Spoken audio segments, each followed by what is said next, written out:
Hello, prospects. Welcome to another installment of Prospects TV. This week we are joined by Cody Ortega and his son, Prospects MVP, JJ Ortega. Wave to the camera. How you doing, Cody? Doing all right. How about you, Just? Pretty good. Just finished up a good summer. Got some good championships under the belt. Had a very successful year for the program as a whole. 19 U's are done, but the other teams are still going, and look forward to the rest of the summer. Yeah, 2 tournaments left with our 14, 15, 16, 17, and 19's bittersweet finish, but all done with that group, and it's been a heck of a ride. Mm-hmm. Yeah, definitely. These last few years have just been, some of the best summer baseball I've ever played in my life, and I'm grateful for all the opportunity you've given me and all the kids on our team. We can't thank you enough. No, I appreciate that, and I got to give a shout out to my assistant coaches for being there the past 3-4 years, mm-hmm. and as well as you guys making it easy on us. Mm-hmm. There's not many teams you can just send one coach with like we did this past week, and have no sense of frustration or worries, knowing that you have a mature team that's been together for a while and knows how to play the game the right way. So yeah, credit to you guys. Absolutely. Shout out to Coach Kutu and Coach Ferreira. You guys have been great too. Thank you guys too. So let's start off with the player of the week. This week we have 19U player Jared Grosketh, who, we both got to watch him this weekend, and he was mashing baseballs all weekend. He hit a home run that probably went 500 feet, and then he hit another one about 404 dead center that was 1 foot shy of being out. What did you see from Grosketh that made him successful? Adjustments. Mm-hmm. Adjustments. That was the big key thing. He's been right on the ball all summer, and let's not, be foolish here. He's been hitting the ball mm-hmm. very well, but there's just been times where he's had those mishits, and he's been getting a little frustrated with not being able to carry the ball, stay through it a little bit longer with the length, and literally the key word was adjustments. Every at-bat, he was grinding. You could see the thought process and the idea behind each swing in terms of the situation and the situational approach. And this weekend it clicked. Like you said, playing at Concordia College, Westchester, New York.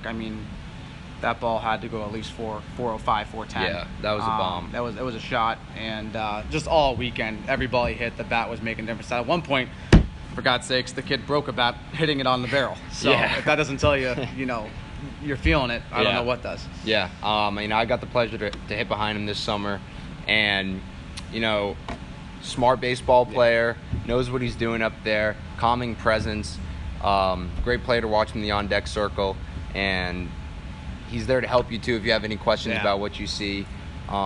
He's the type of guy that after his at-bat, he's back in the dugout helping the rest of his teammates, and great player to play with.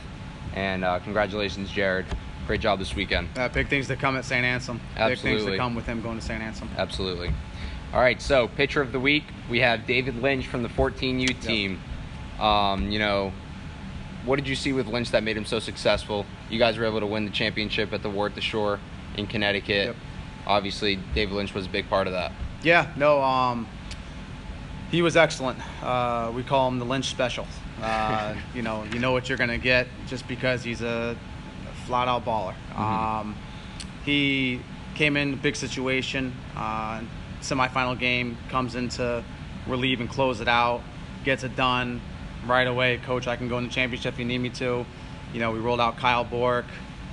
Shaky first inning, which is unlike Bork, mm-hmm. but clicked it right away. Next 2 innings, just locked it down. And then we called on Lynch one more time and just put us right back into the game. Gave us a chance to win it, and when we were able to capitalize offensively, he closed the door. And that was a good Connecticut Rivals team. I respect those guys a lot. It's a great program. We've seen them all throughout Firecracker and everywhere else. They do a great job. It wasn't an easy victory. And I got to give shout out to Coach Kutu, Coach Ferreira, because I was with the 19s for all of pool play, and in about half of the semifinal game arrived, and it was nice seeing them, hold the fort down, and the kids were respecting them, and that's when you got a good program. When mm-hmm. I feel comfortable leaving a team like that in the hands of 2 great assistant coaches, and when you walk in and the kids are, carrying on the way they always have. Yep. It's good to have guys like that, so I got to give them a lot of credit. Mm-hmm. Absolutely, and as a position player, having a pitcher like Lynch on your team who wants to be out there every game, wants to be in those big situations, and not only wants to be there but delivers when he is there. I mean, great player to play behind, and a great player to have in your team. Listen, he's done it all summer for us. You know, big in Florida. He was the one that got the start. Closed the semifinal game in Florida, then started the championship after throwing a 7-pitch inning the day before. You know, he's got a chip on his shoulder. He's got a chip on his shoulder. Reminds me of someone we've had in the program for a while. Just wants to be in the moment, lives for the moment, does not, you know, fade away from it. But in all fairness, it helps too when you have an offensive juggernaut that we have, and you're able to do. You're able to feel more comfortable in the situations you arrive in, knowing that the team behind you is going to play lights out. Absolutely. There's always having a good defense is always a nice calming presence for the pitcher on the mound. It allows him to go attack those hitters, and that's something you can see in all of our prospect teams. Yeah, no, and like I said, it's one of those things where each week, you know, last week, for example, Sarasota, Kuzman was like 576 with a 645 on-base percentage, and you had Lynch, who was at 1 point 4 for 4 one game. You know, Bork stepped up big this weekend. Noah Mello was 446 this weekend. McDuff with a big hit down the line. All of that stuff, when things are rolling that way, it just makes it more comfortable and more efficient for a guy like Lynch to feel comfortable in those roles. So you got to give credit where credit's due. Lynch did the job, but he also had a great support system behind him. Absolutely. And that brings us to the team of the week. Maybe no surprise, 14U, War of the Shore champions up in Connecticut. Cody was coaching them that past weekend. And, you know, what did you see? I know you weren't there for all the games, but you and your coaches obviously talked about it. What made them so successful? Yeah, talking to Coach Matt and Coach Tyler during the pool play course of things, they got the job done. I think it was good for us because we were down in Florida. We had such success playing 15U. Obviously, we won the whole thing. We come back up, and between a mix of exhaustion, because we only had 1 day off, and then we're traveling up to Saratoga, New York. Mix of exhaustion and a little bit of a hangover from winning a championship, such as Perfect Game Florida. You know, we let that first one slip. We ended up going out, and our team got a sense of reality of how tournament play works, which is one game can cost you a whole tournament. And it wasn't a fun feeling going home that day, knowing that we were 4-1 in the past 3 weeks, 14-1-1, and understanding that we let one slip away. So it was really good to hear that from the coaches, that pool play, 2 games, 29 runs scored, none given up in the first 2 games. I mean, that's impressive. Very and good, it wasn't terrible teams. It was good to see our kids overcome the deficit from last week and learn from it and move on from it, and then take care of business the rest of the week. Absolutely. Yeah, I mean, it's a business trip. Yeah. And, you know, like you said, championship hangovers, those things happen, but especially at such a young age, at 14U, the ability as a team to come back the next weekend and take care of business is very impressive. Yep.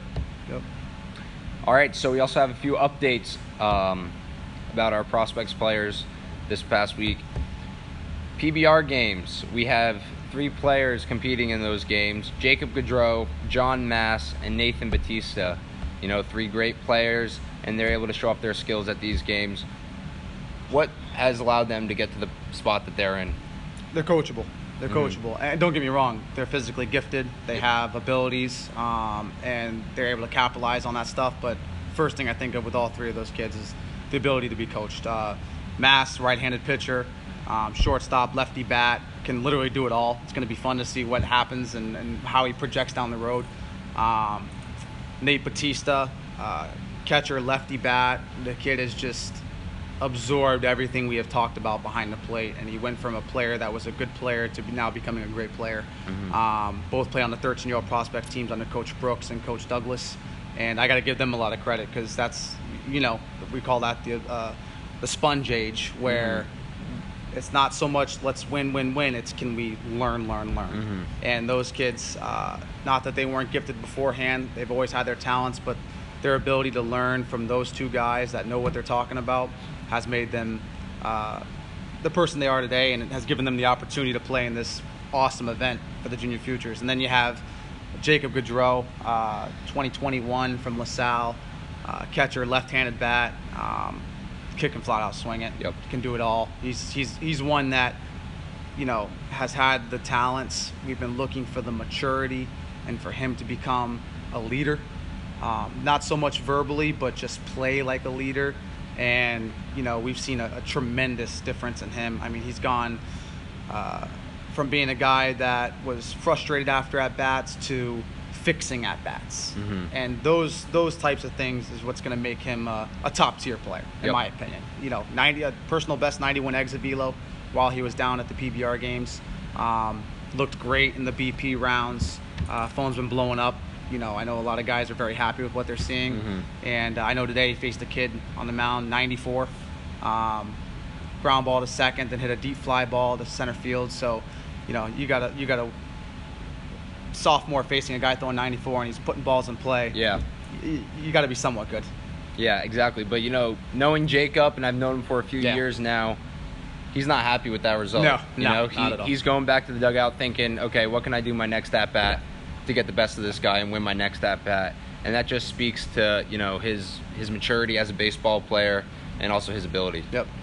And for Mass and Batista, like you said, 13 years old, that sponge age, it's really a testament to their character, because these kids, all through Little League and their town leagues, they're probably the best players 100% on their teams. And it's easy to sit back and be like, I'm the best player. Oh. I'm just going to ride this out. But they're the type of kids to be, I just want to get better and better every day. And that's really a testament to their character. No, and that's the key with that age. Like we talked about, you know, it's easy to grab kids that are talented, put them on a team, get them to buy in, and win championships. It's much harder, in our opinion, to get them to play the game the right way. You know, it's tough when you have a kid that has all the talent in the world looking at you saying, Coach, you're getting mad at me for pulling a ball. I went 4 for 4 today. You know, and then you got kids like these that are sitting there going, you know what, you're right. I'm not using the whole field. I'm not seeing pitches the way I should. I'm not defensively being as aggressive as I can be. Yep. And for them to be able to sit back and take criticism from us when they've been successful their whole lives is a testament to their character and how great of kids they are. Absolutely. All right, another update. You've been hearing about him a lot this summer, and that's for good reason. Yeah. Ben Sears just joined the Cape Cod League, New Orleans Firebirds. Yeah. Huge accomplishment for him. First game is tonight. A few of the guys are growing up to see him. You know, we're super proud of him where he is at now and the success he's been having. We've been talking about him a lot, but once again, you know, what has allowed Ben to you know, be where he is and have the opportunities that he's been given? Number one, can never talk enough about Ben. Simply because he just puts the material out there. You know, I think we were talking about it as coaches last tournament, getting to be with him at a younger age and seeing what he's accomplished and how much he's matured. He's always had that star personality. Yep. You know, not necessarily off the field. Just when he gets on the mound, it's like you have to watch. I saw the podcast with Kutu today, and I thought, you know, he nailed it when he said we came back from the 14-year-old game to the 19-year-old game, and you kind of just sit back and you watch him pitch. Like, he's got that starstruck mentality that you're walking by the game and you just have to look and you have to sit there and say, who the heck is this guy? What he's really improved on to get him to where he is today is being a better teammate, the maturity, the sense of I'm not good enough, I want to get better, you know, all that stuff. What do you think? How do you think about Ben? Good. He's good. Pretty good? Yeah, this guy, and it's stuff like that, you know. JJ, our team, you know, he's a guy that JJ was in the dugout this past weekend, and he's playing catch with them on the side, along with every other 19-year-old team we have. But he's just that kind of guy that he's come such a long way in terms of his personality and taking criticism and understanding, you know what, like, I know I'm good now, but I want to be the best I can be. And when that happens, you get phone calls from the Cape. And it's a compliment to him, when they're calling saying we're hearing how great he's doing and congratulations on the Houston commit and we need an arm immediately. The kid's pitching tonight against Chatham A's. You can't get much better than that. First night in the Cape, you're pitching in Chatham. So I know. We're excited. We're all going to see him. So we're pumped. Yeah, it's going to be very fun. Congratulations, Ben, and best of luck. Yep. So to wrap up here, you have any weekly takes or something? What are you thinking about going into these last two tournaments with the 14U teams? We're excited. We're at Connecticut Sportsplex this weekend, and Colin always does a good job with the scheduling and putting in good teams and good talent. There's a good opportunity for us to be back here next week with multiple championship trophies. And that's the challenge we put on our kids this week. This is probably the only event where there's going to be some college coaches there, but this is more, let's be a little selfish and win it for the teams this weekend. So we'd love to come back and have 4 in front of you. But I think this is a great opportunity for our kids to step up. And, last week our 16, 17s were at Campanelli at a pure showcase with about 40 colleges in attendance. You're putting on a show for those guys. Now it's one of these weekends where we can sit back and say, let's win one for the boys and have a good time with it and play some baseball. So I think there's a good chance we can come back here next week with multiple trophies, and we'll put that on the kids to step up this week.